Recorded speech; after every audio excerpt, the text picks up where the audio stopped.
रोज संध्याकाळच्या जेवणाला काय बनवायचं हा सगळ्यांनाच प्रश्न पडलेला असतो. म्हणून तर मी इथे आज करणार आहे अख्खी चवळीची भाजी. इथे मी चवळी टोमॅटो टाकून शिजवून घेतलेले आहे. आता मी एका पॅनमध्ये खोबरे, जिरे, लसूण, धने आणि हिरवी मिरची भाजून घेतली. त्यातच कोथिंबीर टाकून मिक्सरमध्ये बारीक करून घेणार आहे. एका टोपामध्ये कढीपत्ता, तेल आणि कांदा टाकून छान परतून घेणार आहे. कांदा चांगला परतल्यानंतर त्यातच मी हे वाटलेलं वाटण टाकणार आहे. वाटण छान मिक्स करून घेऊ आणि चांगलं लाल रंगावरती परतून घेऊ. परतल्यानंतर त्यातच आपण हळद आणि मीठ टाकूया. हळद मीठ टाकल्यानंतर छान परतून घेऊया. झटपट होणारी ही अशी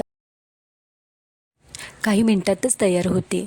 आता आपण ही शिजलेली चवळी त्याच्यामध्ये टाकूया. चवळी ही तुम्ही न भिजवताही शिजवू शकता. चला तर मग तयार झाली आपली भाजी.